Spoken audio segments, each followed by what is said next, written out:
I've made an awful lot of videos about the WJEC Eduqas poetry anthology. I've discussed all of the poems that it contains, as well as comparisons that you could make between all of them. But what might one of those comparisons actually look like? And how might you even go about comparing? And even how might you plan a comparison answer? Let's find out.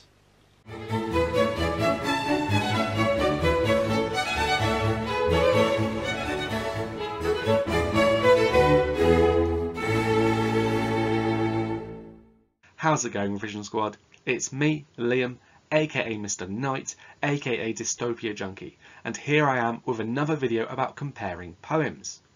In response to my mini-series in which I discussed which poems from the WJEC Eduqas Poetry Anthology might compare nicely, I had quite a few of you comment or message me asking if I could go through an example comparison. And so here I am. In this video, as I'm sure you can see, I'll be comparing Mametz Wood by Owen Sheers and Dulce et Decorum Est by Wilfred Owen. I'll talk about what you might want to think about when comparing poems, how you might choose to plan a response, and then I'll even start to write an answer too. Grab a pen and some paper if you fancy making notes, which I do recommend, and please do like, comment, subscribe, etc. because that helps me out so much more than you know. So if we're talking about comparing two poems, well, how are we going to do that? Well, there are three main types of comparison that you can make, in my opinion. You can talk about when poets use the same method to achieve the same effect, when they use the same method but achieve different effects, or when they use a different method but still achieve the same effect. What you'll notice here is that each comparison has at least one thing, either the method or the effect, in common. The poets either use the same thing or have the same effect with their words. You see, the alternative would be that you talk about how poets use different methods to have different effects. That's not a comparison, not really. That's just two pieces of isolated analysis floating around on their own that you've kind of forced together. When comparing poems, you need to be talking about similarities so that you can bring them into dialogue with one another. Think about it this way. Ladybirds are red, and scientists believe that this is so that they can warn predators to not eat them because of their foul chemical taste, apparently. A red traffic light tells you to stop driving, otherwise you might get into an accident with an oncoming vehicle. In both cases, the colour red is used as a warning sign. Red is the method, and the warning is the effect. Whereas ladybirds might be red to warn predators to not eat them, foxes have a red-orange coat as it helps them to blend into their surroundings, which ultimately assists them in catching prey. So in this example, red coloration is the method, but it is used to achieve different effects. On one hand, to warn creatures not to eat you, and on the other hand, to not warn other creatures that you're about to eat them. Now, whereas foxes are red-orange to blend in with the woodland environments that they live in, snow leopards are white-grey with a bit of brown, which helps them to blend in with their mountainous habitats. And so although these creatures have different coloured fur, they use this for the same effect, camouflage. Now let's go back to our red traffic light. The snow leopard is grey-white so that it blends into its surroundings. Traffic lights are red to warn you to not drive. These two facts, they have very little in common, and so therefore they do not constitute a comparison. Hope that clears that up. Now when you're making those comparisons, you might want to think about using comparison connectives to link your ideas about the two poems. Broadly speaking, there are two categories of comparison connectives: connectives of similarity and connectives of difference. There's some examples up there for you to use, but these lists are by no means exhaustive. Please do feel free to add some more down in the comment section below. Right, so I mentioned the term methods quite a bit on that last slide, but when talking about poetry, what do I mean by that? I can't be talking about the colour of a poem's fur, can I? So by methods, I mean the poem's use of language, imagery, and structure. As you can see, I've put lots of different methods under each subheading, so I won't be reading them all out for you. Of course, each list is not exhaustive, and there are definitely other things that you could call a method, but I think they would still fit under those three broad categories of language, imagery, and structure. I also want to stress those three categories, as I think that by discussing all three of them effectively, you are able to show a really strong and nuanced understanding of the multiple dimensions of each poem, which I think should help you to get those top marks. We'll think a bit more about those three categories in just a little bit. Okay, so now we know what we might want to look at when we compare two poems. But let's have a look at that comparison question now. So I've pulled one of the past papers off of the WJEC Eduqas website. The single poem analysis question was for Owen Sheers' Mametz Wood. Now the comparison question, it's pretty wordy, but that's because it wants to give you lots of hints and reminders. In fact, there we go, that's a bit clearer. The question is asking you to compare how war is presented in Mametz Wood and a poem of your choice from the anthology. You are invited to talk about content, the poem's ideas, which are mostly communicated through its language and imagery, but sometimes in its structure too, and you're also explicitly reminded to think about the poem's structures. Structure is the bit about poems that most students tend to forget and leave out of their analysis. And yet it's actually one of poetry's biggest defining features, so don't miss it out. You are also reminded to talk about effects, so don't just feature spot. Tell me what things mean or why they are important.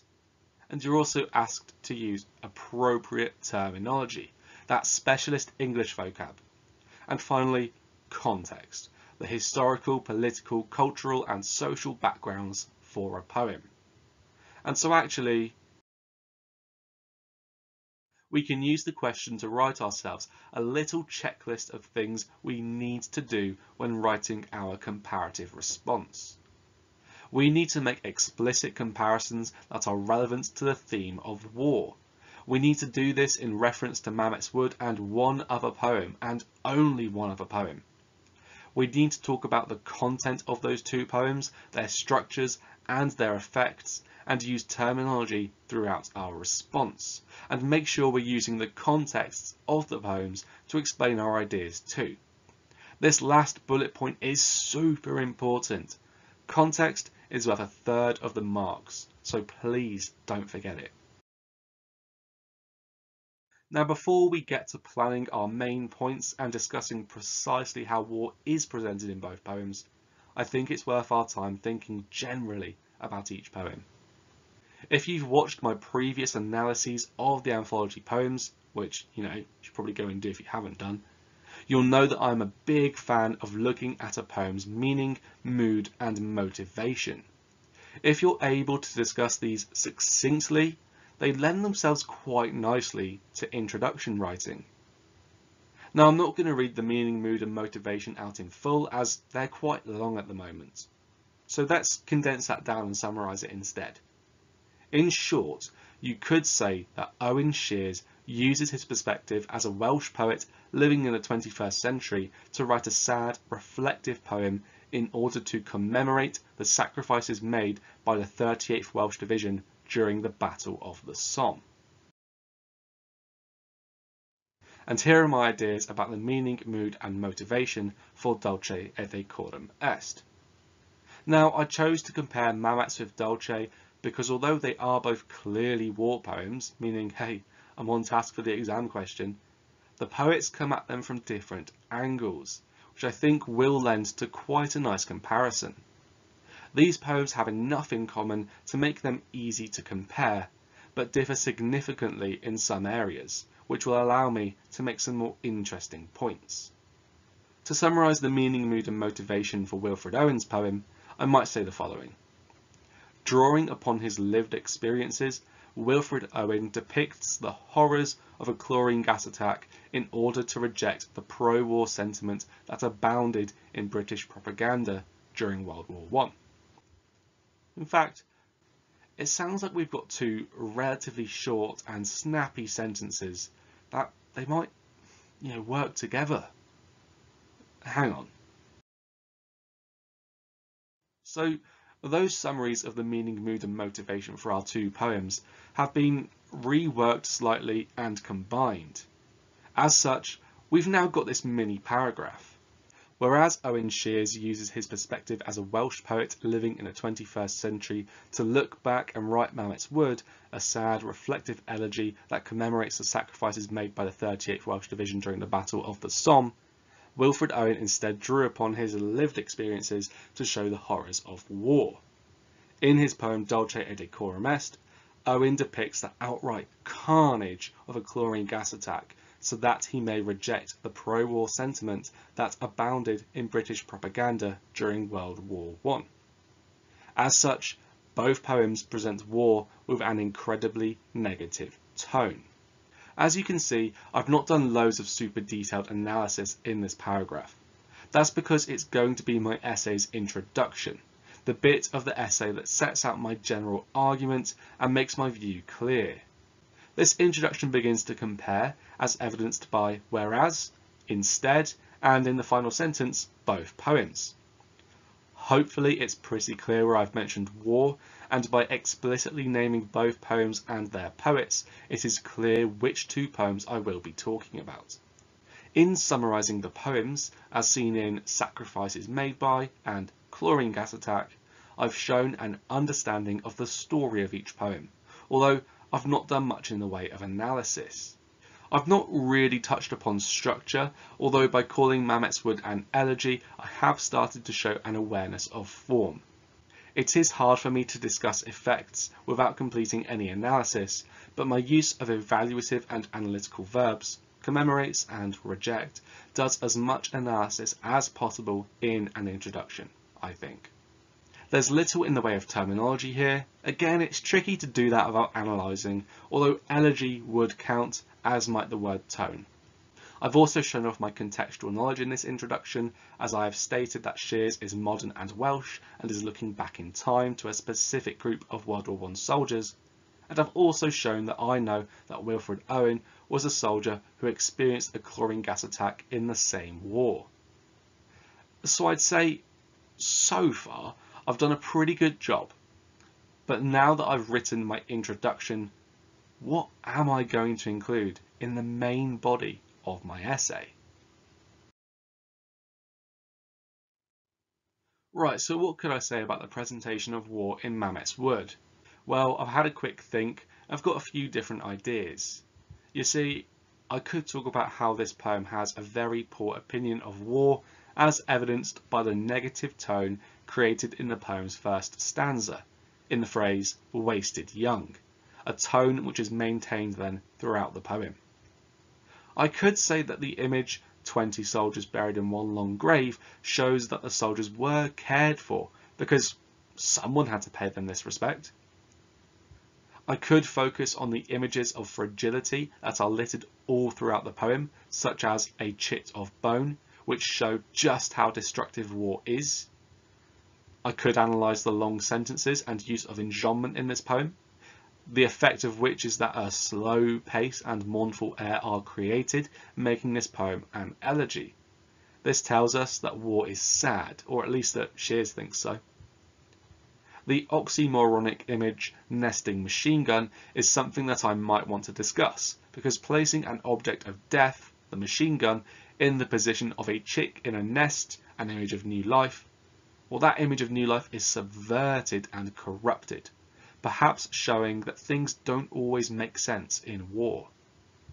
Finally, I could also think about how the use of lists in this poem really emphasises just how totally broken the remains of the soldiers are. Alright, so those are my ideas for Mametz Wood, but I need to have ideas for Dulce too, don't I? So what might I say about that poem? Well, for Dulce I could say the following things. The list of verbs in the third stanza could be seen as emphasising the poem's sense of horror. The long sentences in the first stanza could be seen as mirroring the soldiers as they trudge through sludge. Reading the poem is long and difficult, just like the duties of a soldier. The short sentences, such as the repetition of gas in the second stanza, reflects the soldier's sense of panic. This change in pace shows just how unpredictable war can be. The poem is generally quite negative in tone, but this is particularly emphatic in the final stanza, which is negative, bitter, and realistic in its tone. Of course, "the old lie" is the perfect quotation for that, I think. The image, "the wagon that we flung him in," seems quite careless, as evidenced by the verb flung, suggesting that there is no time for delicacy and tenderness on the battlefield. The poem is full of images of violence, poor health, death, and suffering, such as froth-corrupted lungs. The simile, "as under a green sea," is slightly confusing and out of place, given that we know that the soldiers are fighting above ground. This might show that war is chaotic and disrupts our logical faculties. So now that I've thought about both poems, it's time that I brought them together. So it turns out that my 6 ideas about war in Mametz Wood each had a counterpart in my ideas about war in Dulce. What a funny coincidence. I could write about how language and tone are used in both poems in a negative way, or how one poem shows an image of care and the other shows an image of carelessness. I could talk about images of fragility and violence or suffering, and how these are slightly different, or how the pace differs in each poem and what that might mean. I could also write about how confusing images can be found in each poem, and also how lists have been used to emphasise, highlight, underline, or otherwise draw attention to important ideas in each poem. As you can see, I have at least one idea for each of language, imagery, and structure. I think that this is really important. As I said earlier, addressing each of these aspects in your comparison question, and really in analysis of any poem, it shows an awareness of the different dimensions of any given poem, which gives you a stronger and much better rounded analysis. Okay, so I've now put 3 of my possible comparisons in bold. I firmly believe that you should have at least 3 main paragraphs whenever you write an essay, and definitely 1 or 2 more if you've got the time and ideas to do so.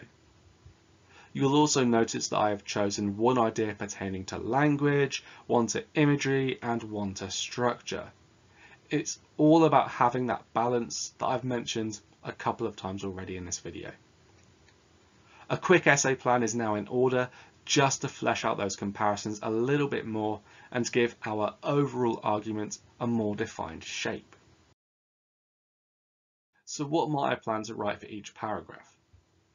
Well, for my language paragraph, which would focus on tone, I would begin by talking about Mametz Wood. I would say that it begins with a negative tone and use the quotation "wasted young" to back this up.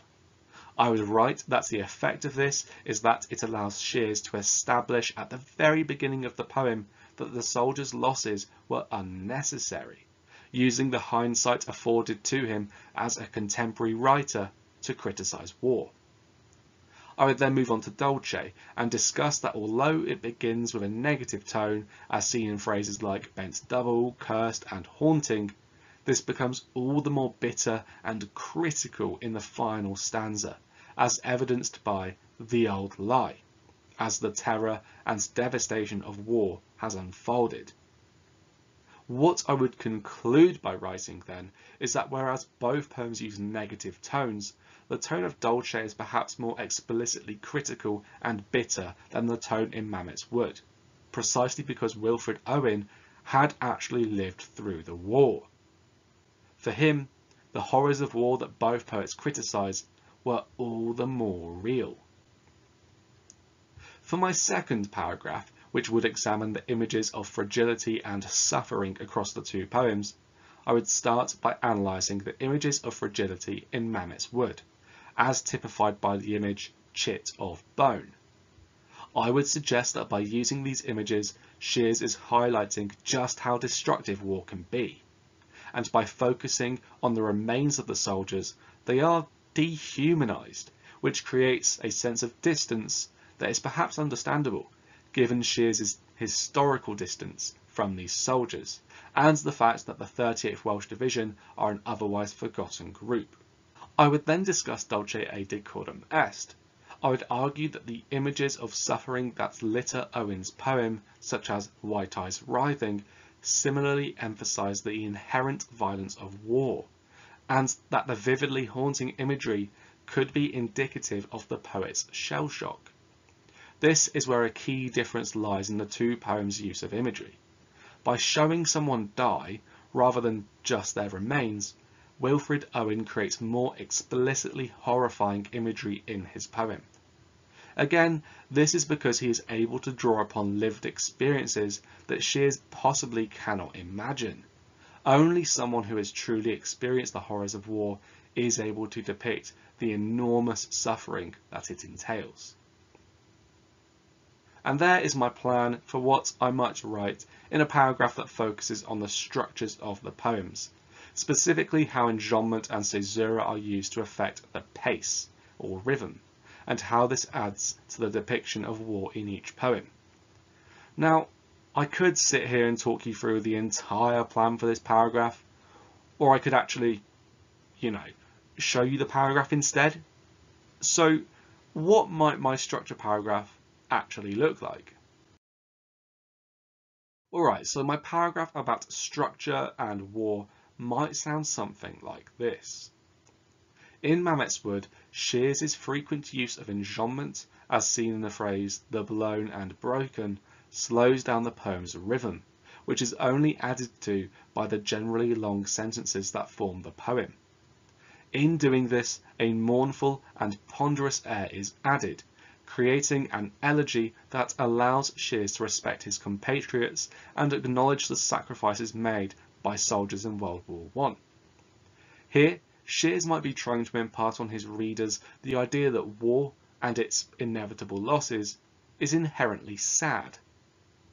Although Owen uses sentences that are quite long and enjambment in Dulce et Decorum Est, their effect is significantly different when compared to Mametz Wood.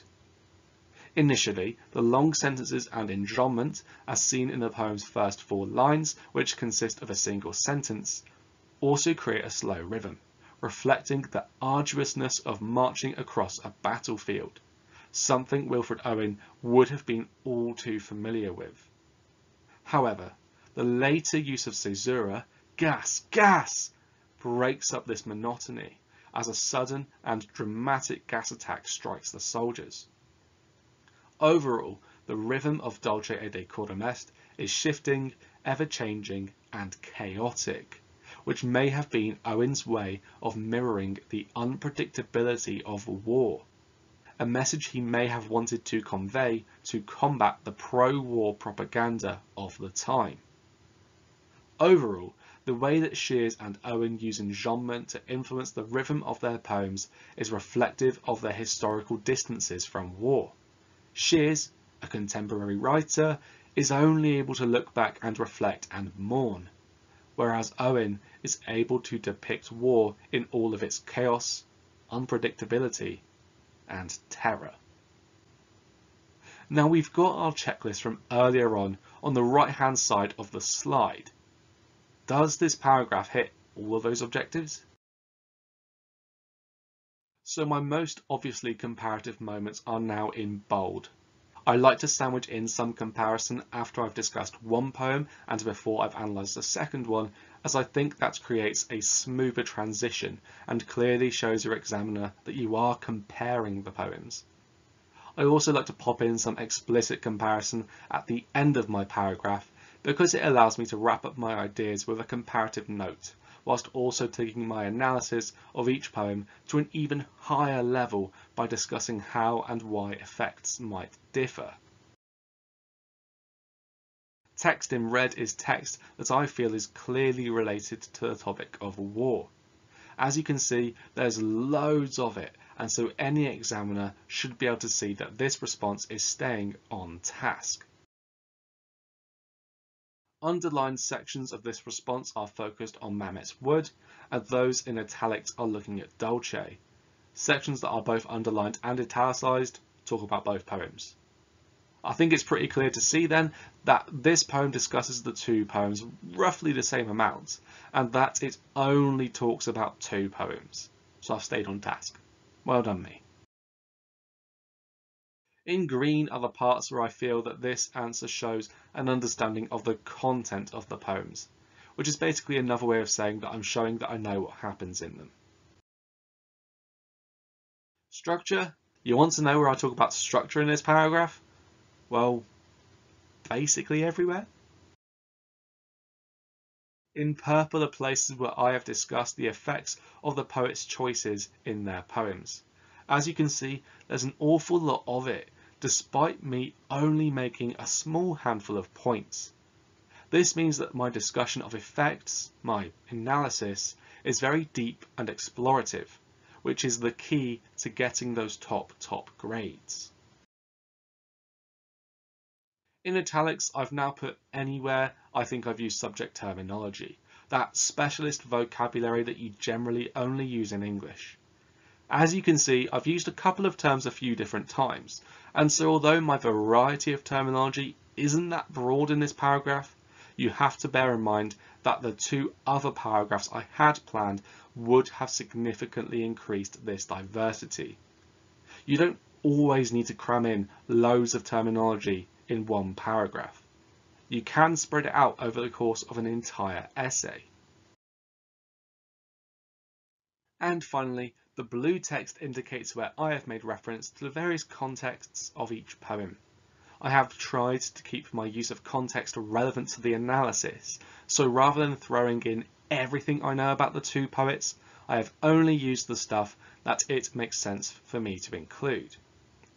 Incorporating context has also allowed me to weave in more of those analytical and evaluative verbs.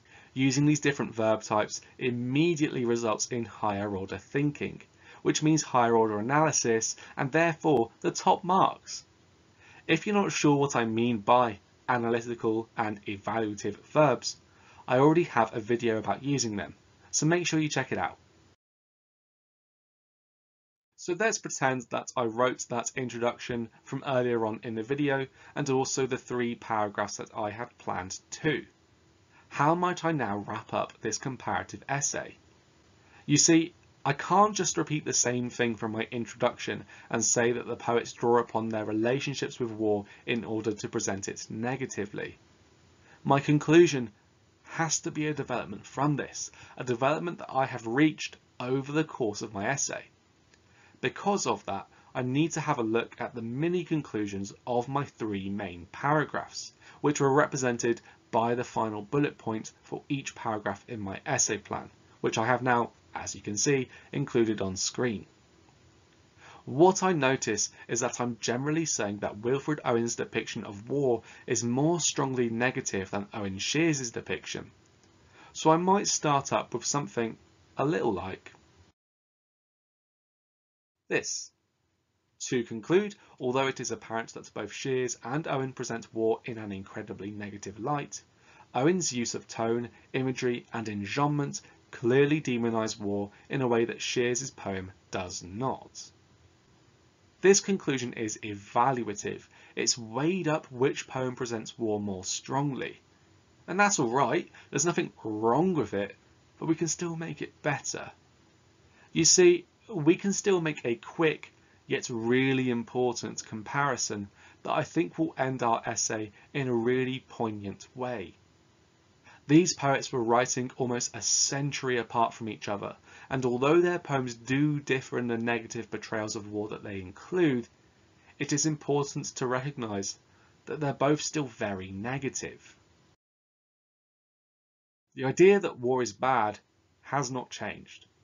So perhaps we could say that human conflict and suffering will never be seen as a good thing. and that if we are to truly learn from these poems, we should seek to never repeat the atrocities of war again. Okay, so that's me more or less done with my comparison of these two poems. Well done for sticking around this long. I know that this has been a very thorough video, but hopefully it has helped you out with your poetry comparisons in some way. Now, if you really want to make the most out of this video, you could in fact go back to my essay plan and write out one or both of the paragraphs that I didn't, or even write some paragraphs that use your own ideas. Genuinely, I would love to see some of your comparison paragraphs down in the comment section, and I'm usually pretty good at giving some quick feedback too. Anyway, thank you so much for watching this video. I genuinely do hope that you found it to be useful, and if you did, you can let me know by dropping this video a like, a comment, sharing it, subscribing, all that lovely stuff. I know that YouTuber stuff is cringe, but it really does help me out. As ever, I hope that you have an awesome rest of the day. If you are revising, please do remember to take frequent short breaks. As a burned out student is not a happy or a successful student, which is what I think you deserve to be. So there we go. In this video, you've seen then what you might focus on when making comparisons, how you might structure and plan a comparative essay, and even had a look at a comparison of my own. But what do you think? Please do let me know down in the comment section below. And as ever, have an awesome rest of the day. Cheers.